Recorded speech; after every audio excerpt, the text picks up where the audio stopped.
Hello అండి, welcome to Bengaluru పిల్ల. ఈరోజు నేను ఒక మంచి రెసిపీతో ముందుకు వచ్చేసాను. అదేంటో కాదండి, రాజమండ్రి స్పెషల్ వివేక్ దమ్ బిర్యానీ. నన్ను అడిగితే దీన్ని దమ్ బిర్యానీ అనే కంటే ఫ్రై పీస్ బిర్యానీ అనడం బెస్ట్. ఎందుకంటారా, దమ్ బిర్యానీ కంటే చాలా బాగుంటుంది అండ్ దీని ప్రాసెస్ చాలా డిఫరెంట్గా ఉంటుంది. ఇంకా మాటలు ఎందుకు, ప్రాసెస్లోకి వెళ్ళిపోదాం. ముందుగా నేను ఇక్కడ 750 గ్రామ్స్ చికెన్ తీసుకున్నానండి. స్కిన్లెస్ తీసుకున్నాను అండ్ పీసెస్ ఇలా మీడియం సైజ్ కొట్టించుకోండి. మరి బిర్యానీ పీసెస్ లాగా పెద్ద పెద్దవి కొట్టించుకుంటే సరిగా ఉడకవన్నమాట. ఈ రెసిపీకి ఇలానే ఉండాలి. తర్వాత ఇలా స్టవ్ ఆన్ చేసి ఒక బాండి తీసుకొని అందులో 2 లీటర్స్ వాటర్ వేసి ముందు కడిగి పెట్టుకున్న చికెన్ అందులో వేసి మీడియం ఫ్లేమ్లో ఖచ్చితంగా 20 మినిట్స్ కుక్ చేయాలండి. ఇప్పుడు దాదాపు చికెన్ అనేది 80% కుక్ అవుతుంది. అంత కుక్ అయితే సరిపోతుంది. తర్వాత ఒక చిన్న మిక్సీ జార్ తీసుకొని 4 యాలకులు, 1 అనాస పువ్వు, 1 ఇంచు దాల్చిన చెక్క, 4 లవంగాలు, 1 టేబుల్ స్పూన్ రాతి పువ్వు వేసి తర్వాత ఒక బిర్యానీ ఆకు వేసి బాగా పొడిగా గ్రైండ్ చేసేసుకోవాలి. చూడండి, ఇలా పౌడర్లా రావాలి. బాగా స్మూత్గా గ్రైండ్ చేసేసుకోవాలి. అండ్ తర్వాత ఈక్వల్గా అల్లం ఇంకా వెల్లుల్లి 2 ఈక్వల్గా తీసుకొని మెత్తగా పేస్ట్ చేసేసుకొని పెట్టుకోండి. బయట డబ్బాలో దొరికే అల్లం వెల్లుల్లి పేస్ట్ తెచ్చుకోకండి. కొంచెం ఓపిక తెచ్చుకొని ఇంట్లోనే ఫ్రెష్గా తయారు చేసుకుంటే అసలు సిసలైన వివేక్ బిర్యానీ టేస్ట్ అయితే మనకు వస్తుంది. అండ్ తర్వాత ఇలా ఒక బౌల్ తీసుకొని 1/2 kg రైస్ అంటే 2 గ్లాసెస్ ఆఫ్ రైస్ వేసుకొని బాగా కడిగి శుభ్రం చేసి పక్కన పెట్టుకోండి. అండ్ ఈ బియ్యం వచ్చేసి కనీసం 30 మినిట్స్ అయినా నానబెట్టుకోవాలి. ఇవన్నీ ప్రిపేర్ చేసుకునేలోపు పక్కన చికెన్ కూడా ఉడికిపోయి ఉంటుందండి. ఆ చికెన్ ముక్కలన్నిటినీ ఒక ప్లేట్లోకి తీసుకొని పక్కన పెట్టేసుకోవాలి. అండ్ మిగిలిపోయిన చికెన్ వాటర్ అయితే ఉంది కదా, అదే చికెన్ స్టాక్ అని అంటారు, దాన్ని పక్కన పెట్టేసుకోండి. తర్వాత దాంతో పని ఉంది. తర్వాత స్టవ్ ఆన్ చేసి ఒక బాండీ పెట్టుకొని దీంట్లోకి 2 మీడియం సైజ్ ఆనియన్స్ని ఇలా నిలువుగా సన్నగా తరిగి పెట్టుకోవాలి. అండ్ తర్వాత ఒక 4 పచ్చిమిర్చి అడ్డంగా కట్ చేసుకొని పెట్టుకోండి. అండ్ తర్వాత 1/2 కప్ ఆయిల్ అయితే వేసుకోవాలి. అండ్ తర్వాత కట్ చేసి పెట్టుకున్న పచ్చిమిర్చి వేసి వెంటనే కట్ చేసి పెట్టుకున్న ఉల్లిపాయలు కూడా వేసి జస్ట్ ఒక 2 మినిట్స్ ఫ్రై చేస్తే చాలండి. ఎక్కువగా ఫ్రై అవ్వాల్సిన అవసరం లేదు. అండ్ దాని తర్వాత 2 రెబ్బల కరివేపాకు శుభ్రంగా కడిగి ఆకుల్ని మాత్రం అందులో వేయండి. తర్వాత అదే చేత్తో ఫ్రెష్గా గ్రైండ్ చేసి పెట్టుకున్న అల్లం వెల్లుల్లి పేస్ట్ 2 స్పూన్లు వేసి పచ్చివాసన పోయేంత వరకు ఫ్రై చేయాలండి.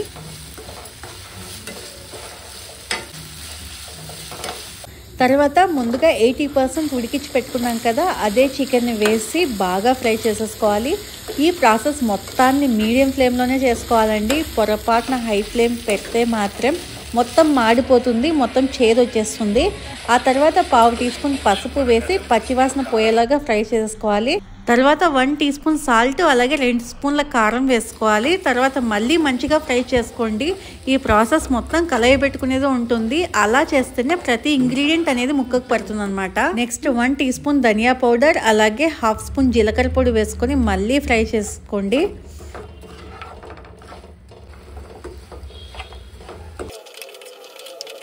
తర్వాత 1 స్పూన్ పెప్పర్ పౌడర్ అలాగే మనం ముందుగా ప్రిపేర్ చేసి పెట్టుకున్నాం కదా మసాలా పౌడర్, అది కూడా 2 స్పూన్లు వేసి మళ్ళీ మంచిగా ఫ్రై చేసుకోవాలి.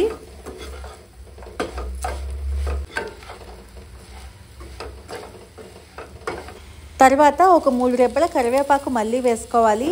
ఎందుకు ఇంత కరివేపాకు వేసుకున్నాను మాత్రం అనుకోకండి, ఇంత కరివేపాకు ఖచ్చితంగా వేసుకోవాలి, అప్పుడే టేస్ట్ వస్తుంది అనమాట. దాని తర్వాత ఒక గుప్పెడు కొత్తిమీర కట్ చేసి వేసుకోవాలి.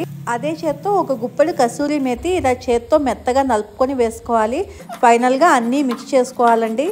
తర్వాత మళ్ళీ స్టవ్ ఆన్ చేసి ఇలా ఒక హండీ పెట్టుకొని అందులో 4 టేబుల్ స్పూన్ల ఆయిల్ వేసుకోవాలి. తర్వాత ఒక ప్లేట్లో 4 లవంగాలు, 1 అనాస పువ్వు, 3 బిర్యానీ ఆకులు, 1 ఇంచు దాల్చిన చెక్క అలాగే 4 యాలకులు అండ్ తర్వాత 3 మరాఠీ మొగ్గలు వేసుకోవాలి.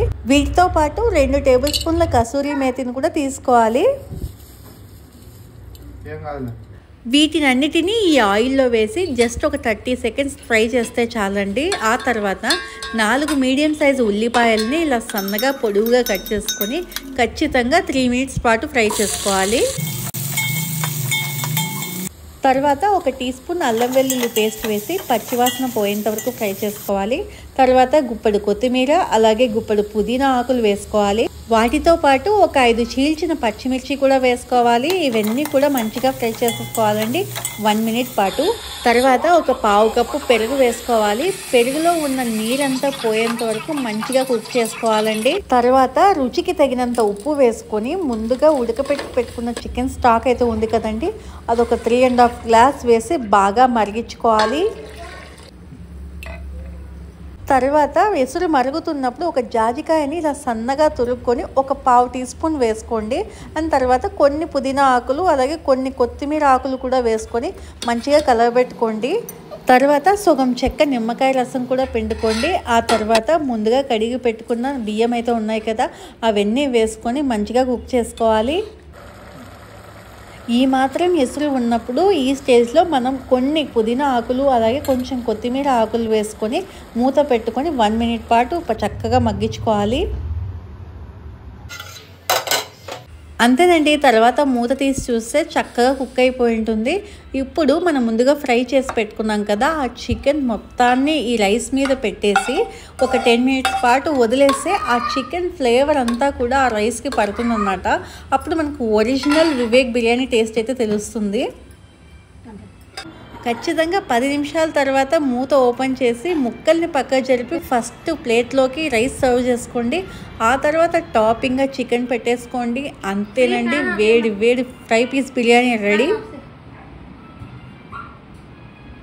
అలాగే ఈ ముక్క చూడండి ఎంత మెత్తగా ఉందో. ఆ చికెన్ పైన ఉన్న మసాలాని ఆ రైస్లో కలుపుకొని తింటే అద్భుతంగా ఉంటుందండి.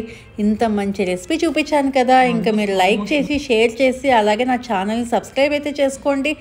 బాయ్. మీకు ఎలా వచ్చిందో కమెంట్ చేయడం మాత్రం మర్చిపోకండి.